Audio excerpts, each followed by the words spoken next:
culto ao ar livre, 8 de dezembro de 2023, Rua Luiz Guimarães, bairro Alvorada, Fortaleza, Ceará, Brasil. Esta é a professora Rebeca. Alguém ainda não recebeu? Todo mundo recebeu?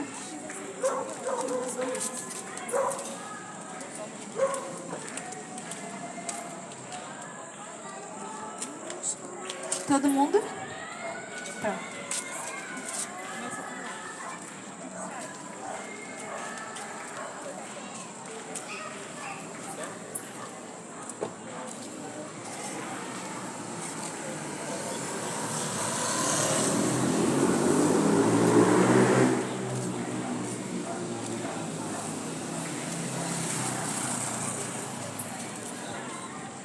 Glória a Deus, né, irmãos?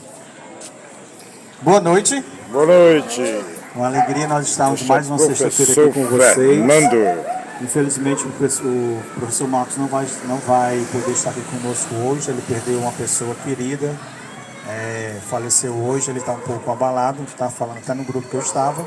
Mas nós vamos estudar a palavra de Deus e orar por ele para que Deus venha confortá-lo nesse momento difícil. Todos aí pegaram a lição número 25? Sim, né? 24 ou 25? 24.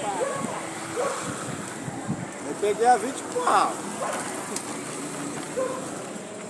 É essa mesmo, a 24. Eu tinha pegado errado.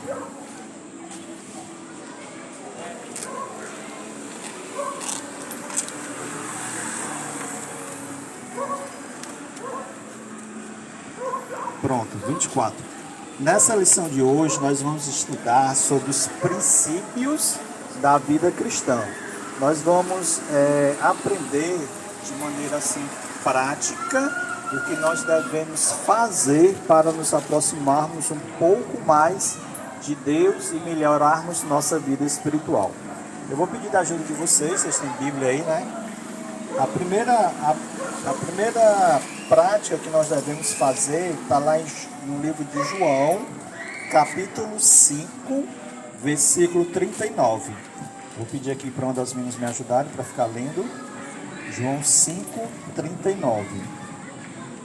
Assim, de maneira mais rápida, por conta do tempo. João 5, 39. Alguém está pensando de uma Bíblia?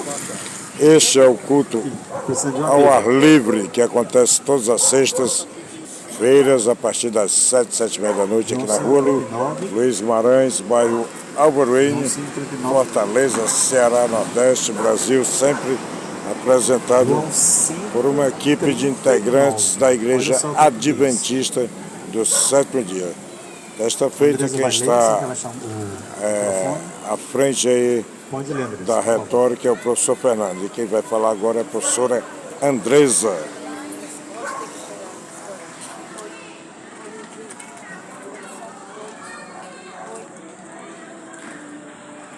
Lá em João 5,39 diz assim: vocês examinam as Escrituras porque julgam ter nelas a vida eterna, e são elas mesmas que realmente testificam de mim. Pronto. O primeiro ponto que nós devemos aprender é como é que nós conhecemos a Jesus Cristo? Através da Bíblia. Se nós não lermos a Bíblia, a gente não conhece a pessoa de Jesus Cristo, certo? Nós estamos aqui falando sobre Jesus Cristo, como a dona Lúcia falou, já há quase um ano, né? Próximo mês nós fazemos um ano que estamos nos reunindo todas as sextas-feiras, falando sobre Jesus para vocês. Mas para a gente aprofundar o conhecimento que nós temos de Jesus, nós precisamos ler a Bíblia. Você precisa ler a Bíblia por si só em casa, porque é através da Bíblia que nós conhecemos sobre a vida eterna e conhecemos a pessoa de Jesus Cristo. Porque Jesus Cristo ele precisa ser uma pessoa real na nossa vida e ele só consegue fazer isso, ser real, se a gente reservar tempo para nós estudarmos a Bíblia. Olha só, o outro ponto que nós devemos aprender também está lá em Colossenses capítulo 4, versículo 2. A Andresa vai ler para a gente. Colossenses 4, versículo 2.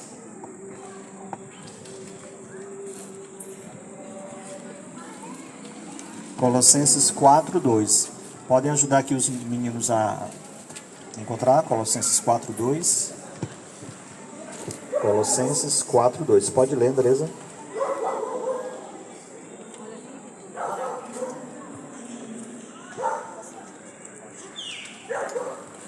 Lá em Colossenses, capítulo 4, versículo 2 diz assim: continuem a orar, vigiando em oração com ação de graças. O segundo ponto para nós aprofundarmos e crescermos na nossa vida espiritual é nós orarmos. Quem é que sabe orar? Quem é que não sabe orar? Quem é que sabe falar? Quem é que sabe conversar?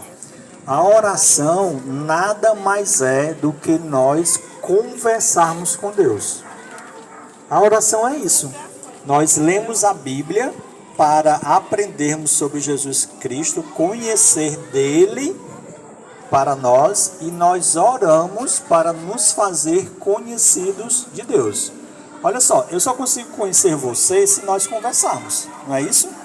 E o estudo da Bíblia e a oração é a maneira que nós temos de conhecermos a Deus. Orar é conversar com Deus. É imaginar que Deus está perto e nos ouvindo, porque Ele está, é assim que a palavra fala, e conversarmos com Ele.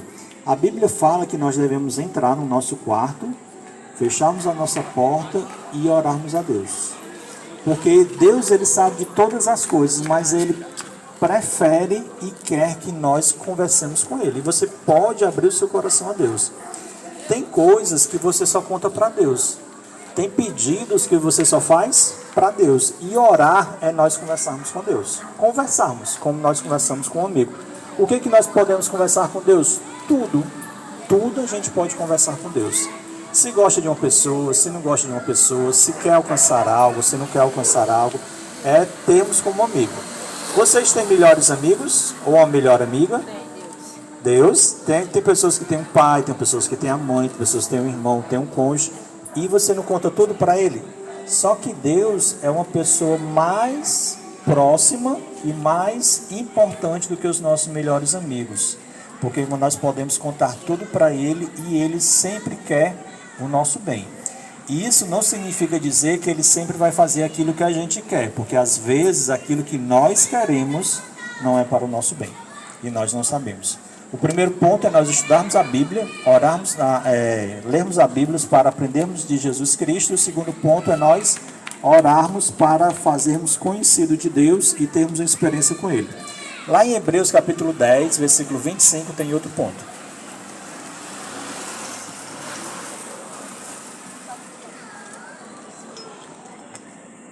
Hebreus capítulo 10, versículo 25 diz assim: não deixemos de nos congregar, como é de costume de alguns. Pelo contrário, façamos admoestações, ainda mais agora que vocês veem que o dia se aproxima.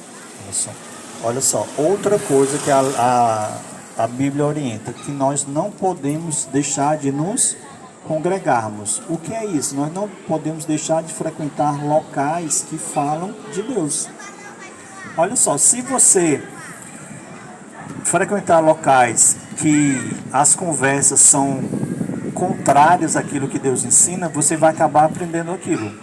Verdade. Né? Se você vai para um bar ou vai para uma casa falar da vida dos outros, e não é isso que Deus quer de nós, mas quando nós nos congregamos, nos relacionamos com pessoas que amam a Deus, nós vamos ter conversas que nos levam a Deus. Olha só, nós vivemos nos dias de hoje, onde muitas pessoas estão enfrentando o mal do século. Vocês sabem qual é? A depressão. Desde os 9 anos de idade. A depressão é um dos principais problemas de saúde mentais que as pessoas estão sendo atingidas hoje. E muito daquilo que nós conversamos, muito daquilo que nós ouvimos, ela tem nos levado para esse sentimento. Mas quando nós nos relacionamos e nos reunimos com pessoas que pensam e falam de coisas boas, de esperança melhor, porque todo mundo que se congrega na igreja sabe que o que nós estamos passando aqui é passageiro. Um dia, pela palavra do Senhor, nós sabemos que Cristo vai voltar e nos levar para morarmos com eles nas mansões celestiais. E quando nós temos isso em mente, algo melhor para nós alcançarmos, nossa vida tem um significado. Ela tem um propósito. Porque muitas pessoas não têm propósito na vida, não têm o que atingir. Eu costumo dizer que, eu não sei vocês, mas 90% dos meus problemas seriam resolvidos com dinheiro. Não sei o de vocês. Se eu tivesse muito dinheiro, eu conseguiria resolver quase todos os meus problemas. Mas tem pessoas que têm muito dinheiro e ainda assim têm problemas. Porque o dinheiro, ele não resolve problemas. Nós que não temos, achamos que o dinheiro resolve todos os problemas. Mas vocês não conhecem pessoas famosas que se matam? Pessoas famosas que têm a família destruída, brigando com o esposo, com filhos. Tem pessoas famosas e ricas em que os filhos matam os pais por conta do dinheiro. Então, quando nós nos congregamos, nós vivemos perto de pessoas que apontam para Deus. E eles querem o melhor para nós e promessa de algo bem melhor para as nossas vidas. E lá em Marcos capítulo 5, versículo 18 a 20, tem outra orientação. Marcos capítulo 5, 18 a 20.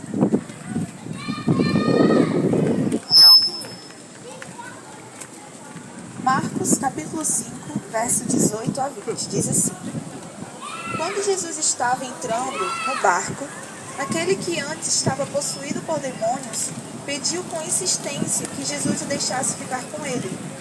Jesus, porém, não permitiu. Ao contrário, ordenou-lhe: vá para a sua casa, para os seus parentes, e conte-lhes tudo que o Senhor fez por você, e como teve compaixão de você. Então ele foi e começou a proclamar em Decápolis tudo o que Jesus tinha feito, e todos se admiravam. Olha só, isso aí conta a história de um homem que era endemoniado. Ele vivia se cortando nu e Jesus Cristo apareceu na vida dele e expulsou demônios. E ele queria ir aonde Jesus Cristo ia. Só que foi que Jesus Cristo disse para ele: ó, você fica na sua cidade e diga o que Jesus Cristo fez na sua vida. E isso se chama testemunhar. O que é testemunhar? É as pessoas verem em mim, verem em você o que Jesus Cristo fez na sua vida. É só para você dizer para as pessoas o que Jesus Cristo fez na sua vida. O primeiro ponto é nós estudarmos a Bíblia, o segundo ponto é nós orarmos, e o terceiro ponto na vida cristã é vocês dizerem o que Jesus Cristo fez na sua vida. Eu tenho certeza que cada um de nós que estamos aqui, que fomos alcançados pelo Espírito de Deus, Jesus Cristo fez algo em nossa vida. Fez uma transformação em nossas vidas. E isso que nós precisamos dizer para as pessoas. Gente, se Deus conseguiu alcançar a minha vida, que sou um pecador, Deus pode alcançar a vida de qualquer pessoa.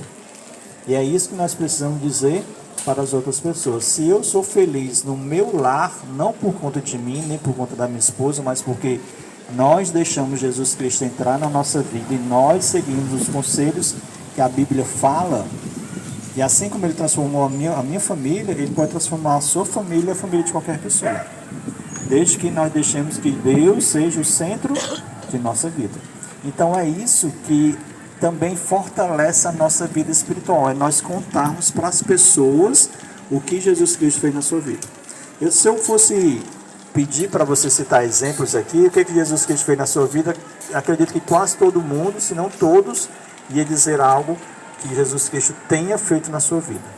Porque Deus, quando Ele entra na vida de uma pessoa, é impossível Ele não transformar a vida. Tá bom? E lá, em outro conselho que dá, lá em Isaías, capítulo 58, versículo 13 e 14. Beleza? Isaías 58, versículo 13 e 14.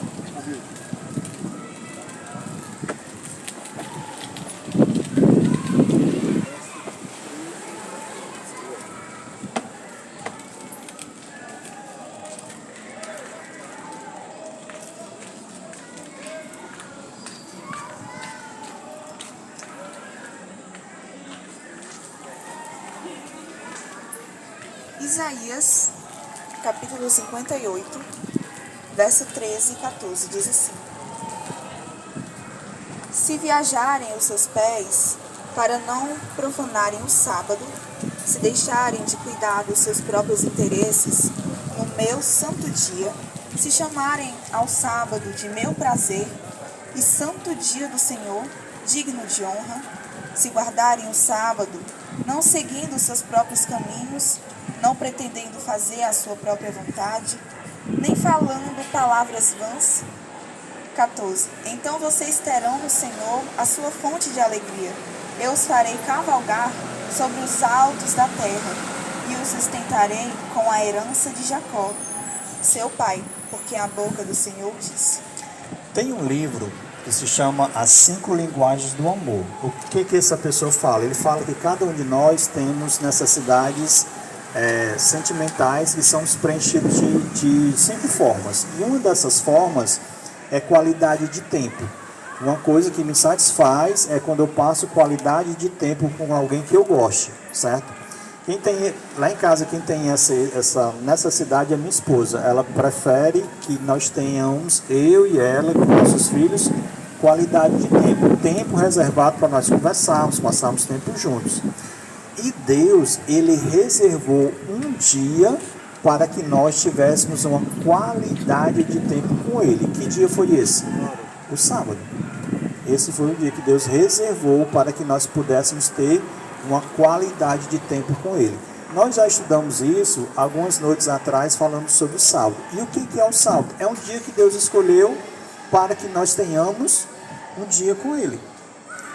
Durante 24 horas, nós dedicarmos totalmente a nossa vida a Deus e as coisas que Ele quer que nós façamos. E nós vimos que, biblicamente, o dia ele começa com o pôr do sol. Então, hoje, biblicamente, já é sábado.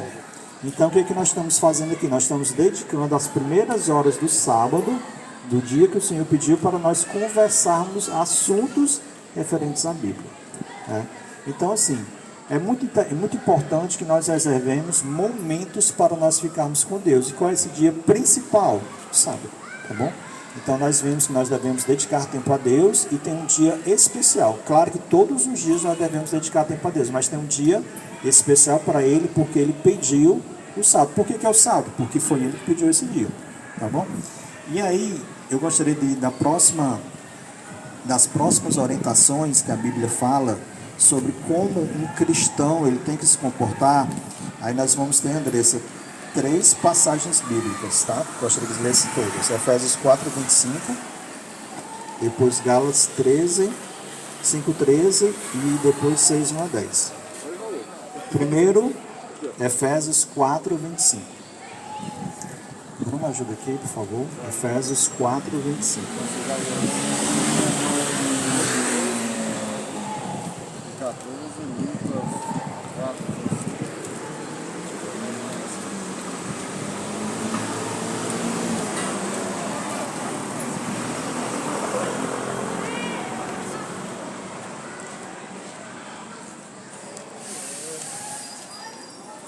Efésios 4, 25. Pode ler, Andresa?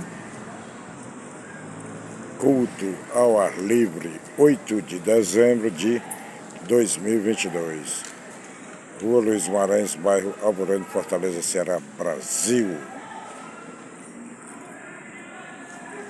Vamos ouvir a professora Efésios Andresa. capítulo 4, versículo 25, diz assim: Por isso, deixando a mentira, que cada um fale a verdade com o seu próximo, porque somos membros do mesmo corpo.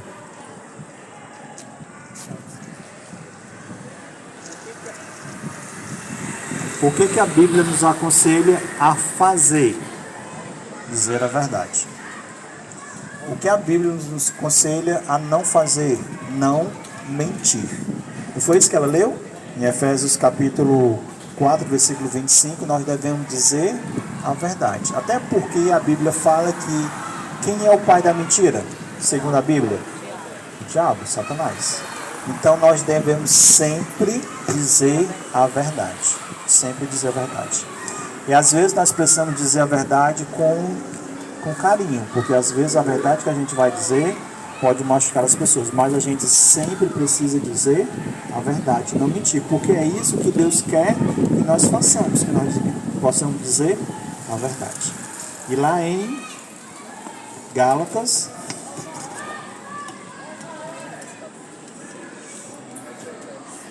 Gálatas 5, versículo 13. só antes da Andresa continuar. Gente, vocês conhecem alguém que mente? Ave Maria. Conhece, né? Todos nós conhecemos alguém que mente. Espero que não seja nenhum de nós estamos aqui que mente. Não, sabe? não, não. Qual o problema da pessoa que mente? A gente não acredita nela. Mesmo que ela vá dizer algum dia a verdade, portanto ela mentir, a gente não acredita. E uma pessoa que mente, ela não tem credibilidade. As pessoas não confiam no que ela fala. E como é que você quer ser um cristão? Professor, só lhe interrompendo um segundo, que não é costume meu, acho que é a primeira vez que faço isso. Mas eu acredito que todo mentiroso também é caluniador. O senhor concorda comigo? Todo mentiroso é caluniador. É provável, viu, Afonso? Provável. E como é que você vai falar de Deus para alguém? Porque vocês lembram que alguns versículos atrás nós lemos que devemos falar o que Deus fez na nossa vida, não é? Para as pessoas. Mas se eu sou uma pessoa mentirosa e vou dizer e Deus fez um milagre na nossa vida, na minha vida. Imagine que eu seja uma pessoa mentirosa, que minto. Aí eu vou dizer para você que Deus fez um milagre na minha vida. Você vai acreditar? Não, porque eu sou mentiroso. Então, todo cristão que quer seguir a Deus, ele precisa falar a verdade, para que tudo que ele disser tenha credibilidade, as pessoas tenham confiança nele. Porque como é que ele vai falar de Deus para alguém se as pessoas não acreditam no que ele fala? Né? É a Bíblia que nós falamos sempre a verdade. E lá em Gálatas Capítulo 5, verso 13, diz assim: Porque vocês, irmãos, foram chamados à liberdade, mas não usem a liberdade para dar ocasião à carne. Pelo contrário, sejam servos uns dos outros pelo amor. Gente, olha só. A palavra de Deus fala que conhecereis a verdade vos libertará. Mas isso não me faz melhor do que ninguém, certo? O fato de eu conhecer a palavra de Deus, o fato de eu seguir a Jesus Cristo, o fato de eu ser uma pessoa aos olhos humanos mais fiel, mais temente a Deus do que outros, isso não me coloca numa condição melhor do que ninguém. Nenhum pastor, nenhum padre, nenhum papa, nenhum bispo, nenhum apóstolo é melhor do que qualquer um de nós aqui, certo? E nós não devemos nos sentir superiores, do tipo assim, eu vou para o céu e vocês todos vão para o inferno. Não é isso que a Bíblia ensina, não. A Bíblia ensina que nós devemos ser pessoas humildes, procurando fazer a vontade de Deus e levar outras pessoas também a fazer a vontade de Deus. Não existe orgulho santo. Orgulho é orgulho, e orgulho é errado, porque foi o orgulho que tirou Satanás do céu. Qual o versículo agora? Capítulo 6, versículo 1 e 10, né?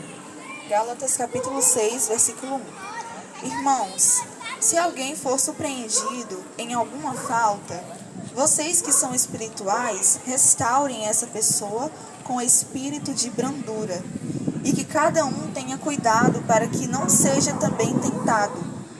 Verso 10. Por isso, enquanto tivermos oportunidade, façamos o bem a todos, mas principalmente aos da família da fé. Pronto, duas coisas que ele falou. Gente, quando uma pessoa errar dentro da igreja, fora da igreja, na nossa família, a gente não deve jogar todas as pedras na pessoa. O que nós devemos fazer? Tentar ajudar. Eu não estou dizendo que você tem que passar a mão na cabeça, concordando e apoiando o que a pessoa faz. Não é isso que eu estou dizendo. O que a Bíblia fala é que nós devemos tentar restaurar, tentar restabelecer essa pessoa. Não é recriminá-la, não é deixá-la mais para baixo ainda, não é passar a mão na cabeça dela, mas é tentar trazê-la à razão e trazê-la para como a parábola do filho perdido, né? filho pródigo, que ela caia em si e veja o erro que ela está cometendo. E nós devemos auxiliá-la nesse sentido, certo? Não é para... Acontece muito nas igrejas, em que quando uma pessoa peca, uma pessoa cai, aí todos nós recriminamos. Tem uma denominação por aí, né, que quando uma pessoa erra, os demais membros da igreja não podem nem falar com ela. Não é isso que a Bíblia ensina. A Bíblia ensina que O Senhor Jesus disse, amai os vossos inimigos, né? Imagine Exatamente. os amigos que pisaram na bola por algum motivo, né? a gente deve restaurar. E lá no capítulo 10, do versículo 10 de Gálatas 6:10, fala que nós devemos ajudar principalmente os da família da nossa fé, ou seja, da nossa mesma comunidade espiritual. É isso que Deus pede, que nós demonstremos amor para com as pessoas. Claro que Jesus Cristo, né, Afonso? É Jesus Cristo. E as pessoas estavam crucificando ele pedindo a Deus que perdoasse. Mas isso também aconteceu com Estevão. Quando Estevão estava sendo apedrejado, ele também pediu a Deus que não colocasse sobre aquelas pessoas aquele pecado. Você entende assim o nível de relacionamento que pode chegar uma pessoa a Deus ao ponto de perdoar aquelas pessoas que estão matando. E nós devemos amar as pessoas com o objetivo de restaurá-las, restabelecê-las. É isso que a palavra do Senhor nos orienta. Nós estamos lendo desde o início, que a gente começou a ler a Bíblia, orientações de Deus para nós vivermos uma vida de acordo com aquilo que Deus quer cada um de nós. E lá em 1 Pedro, capítulo 3, versículo 3 e 4. Ele fala sobre vestuário.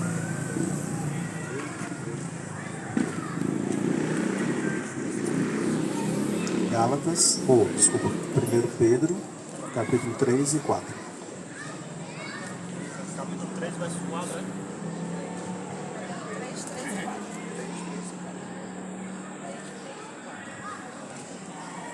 Primeira Pedro, capítulo 3, verso 3.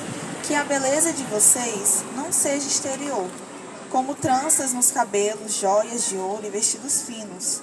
4. Mas que ela esteja no ser interior, uma beleza permanente de um espírito manso e tranquilo, que é de grande valor diante de Deus. 1. Igualmente vocês, esposas, estejam sujeitas cada um a seu próprio marido, para que, se ele ainda não obedecesse à palavra, seja ganho sem palavra alguma, por meio da conduta de sua esposa. Olha só, aqui fala de dois assuntos. Primeiro, sobre a questão da vestimenta, né? Da roupa. Hoje em dia, as pessoas querem chamar a atenção das outras pela roupa ou pela falta da roupa, né? Pela roupa ou pela falta da roupa. Roupa de marcas. Eu costumo brincar que meu guarda-roupa é cheio de roupas de marcas, né? Todas da igreja, né? De São Caleb, Quebrando Silêncio, sempre roupas envolvidas à igreja. Mas as pessoas gostam de ter roupas caras para quê? Para mostrar para as outras que têm. Não é assim que acontece? Né? E a nossa conduta, ela deve ser para que nós mesmos que possamos chamar a atenção das pessoas, não por conta das nossas roupas, mas sim por conta do nosso caráter, do nosso testemunho. Exatamente.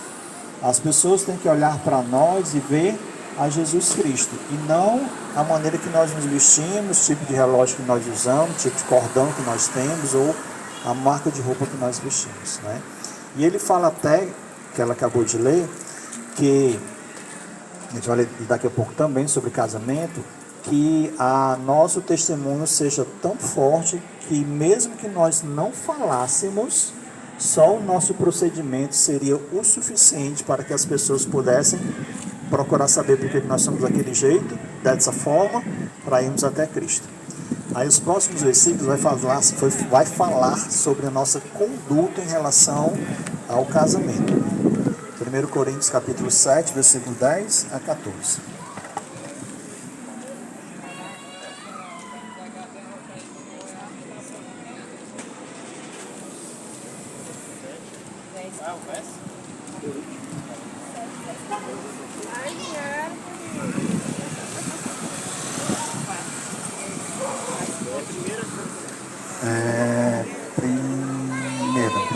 Coríntios, capítulo 7, versículo 10 a 14.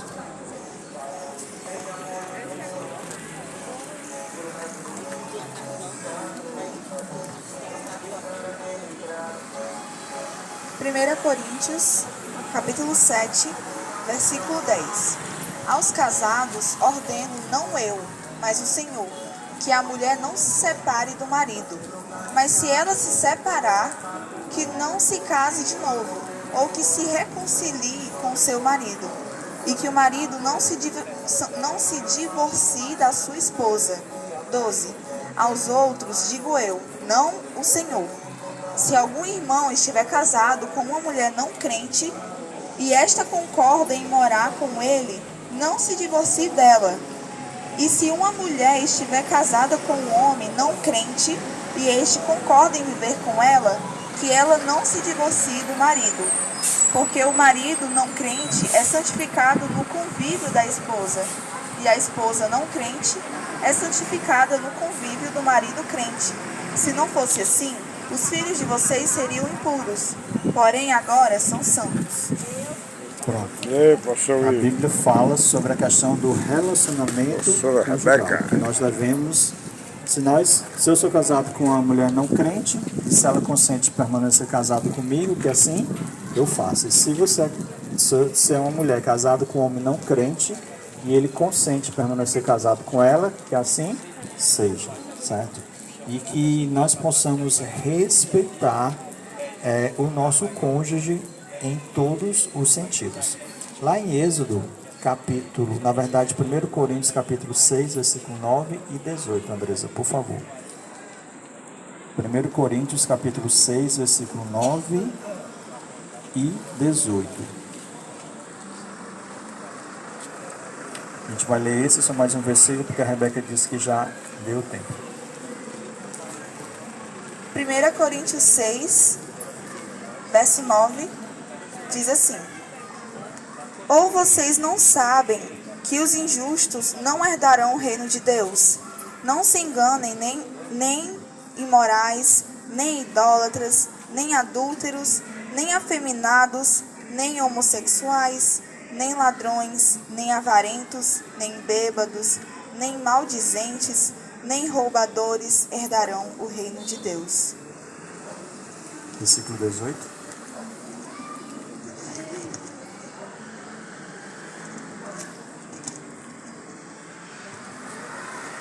Verso 18. Fujam da imoralidade sexual. Qualquer outro pecado que uma pessoa cometer é fora do corpo, mas aquele que pratica imoralidade sexual peca contra o próprio corpo. A palavra de Deus era bem clara que qualquer pessoa que tenha relacionamentos fora do casamento é um adúltero.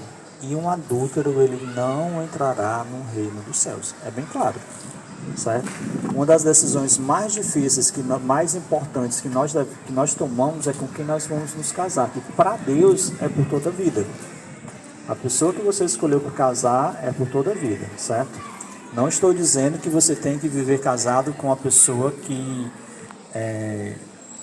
traga você num relacionamento abusivo, que bate, que maltrata. Não é isso que eu estou dizendo. Eu estou dizendo que tem que ter respeito e não haja adultério, certo? Não tenha relações sexuais com pessoas que não sejam o seu cônjuge. É isso que a Bíblia fala, porque ele qualifica na mesma categoria de ladrões, de roubadores. Para Deus é a mesma coisa.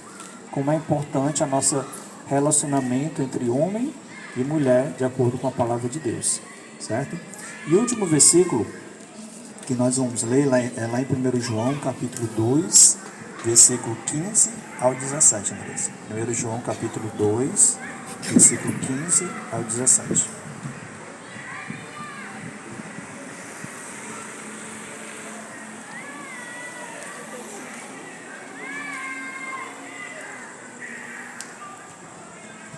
Primeira João, capítulo 2, versículo 15. Não amem o mundo, nem as coisas que há no mundo. Se alguém amar o mundo, o amor do Pai não está nele. Porque tudo que há no mundo, os desejos da carne, os desejos dos olhos e a soberba da vida, não procede do Pai, mas procede do mundo. Ora, o mundo passa, bem como os seus desejos, mas aquele que faz a vontade de Deus permanece para sempre. Nós acabamos de ver vários conselhos que a Bíblia dá para a conduta para que nós devemos fazer como filhos de Deus, como pessoas que obedecem a Deus, certo? Só que aí imagine que eu seja uma pessoa mentirosa ou que eu seja um adúltero e eu não consigo deixar. Nos primeiros versículos que nós lemos foi que nós devemos ter contato com a Bíblia, não foi? Examinar as Escrituras, porque cuidar de ter nela a vida eterna, e são elas que testificam de mim. E a segunda coisa é que nós devemos orar a Deus. Esses dois pontos, queridos amigos, ler a Bíblia, estudar a Bíblia e orar, são os pontos fundamentais para que Deus possa transformar a minha vida. Através de Deus eu consigo deixar de ser uma pessoa mentirosa. Através de Deus eu consigo deixar de ser uma pessoa adulta, qualquer outra dessas orientações que Deus nos deu. O ponto principal é nós nos relacionarmos com Deus. Olha só, quando você ama alguém, você não muda por causa dela? Ou não? Quando você ama um filho, quando você ama uma pessoa, um amor eros, né? Amor entre homem e mulher, você não muda por conta da pessoa? Muda. E quando nós amamos a Deus, ainda é muito mais fácil ainda de nós mudarmos. Porque Deus, através do Espírito Santo, vai colocando em nosso coração o desejo de transformação. Então não chegue em casa querendo mudar de uma hora para outra, jogar as coisas fora que lhe afasta de Deus. O primeiro ponto que nós devemos fazer é passar tempo com Deus, através da leitura da Bíblia e através da oração. Pensa aí, não me responda. Quanto tempo você passa na presença de Deus diariamente? Não me responda. Todos os dias na sua casa. Não tem culto todo dia? Não tem. A igreja católica não abre todo dia? Não abre, eu acho que não abre. A igreja adventista também não abre todo dia, certo? Mas quanto tempo eu passo com Deus diariamente? Se eu passo pouco tempo com Deus diariamente, é mais difícil eu fazer a vontade dele. Se eu passo tempo com Deus diariamente, é mais fácil eu fazer a vontade dele, porque ele vai transformando a minha vida. E nós vamos mudando mesmo sem perceber. Por isso que o primeiro ponto é tempo com Deus através da oração e tempo com Deus através do estudo da Bíblia. E ele vai fazendo o resto em nós. Que Deus nos abençoe. Se vocês estão levando o estudo para casa, para vocês lerem os versículos que nós não lemos, para vocês responderem.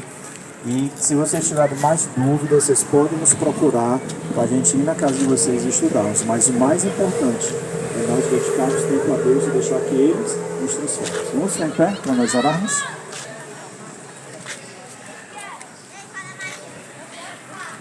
(8 de dezembro de 2023), culto ao ar livre, na rua Luiz Guimarães, Álvaro Ende, Fortaleza, Ceará, Nordeste, Brasil. Oremos. Retórica e oração, professor Passamos aqui alguns minutos ouvindo a Tua palavra, aprendendo mais sobre Ti e entendendo o que o Senhor quer que nós façamos.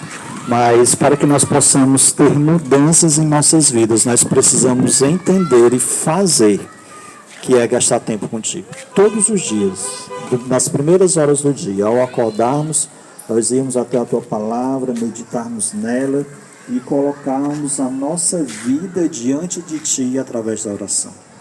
Nós podemos, Senhor Deus, contar nossos pecados, nossas falhas, nossos desejos que são contrários à Tua vontade e a Ti, na certeza que o Senhor irá transformar as nossas vidas de maneira tal que a nossa vontade será fazer a Tua vontade. Ó Deus eterno, que o Senhor venha abençoar essas pessoas que estão aqui.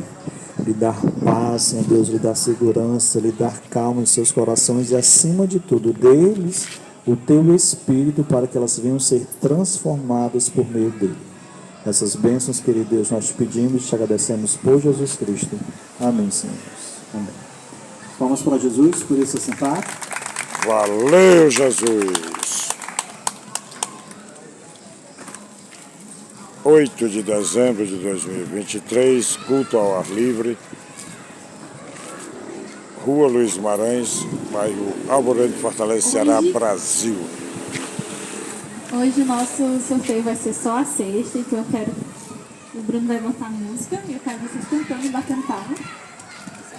Valeu, Jesus. Tchau, tchau, pessoal.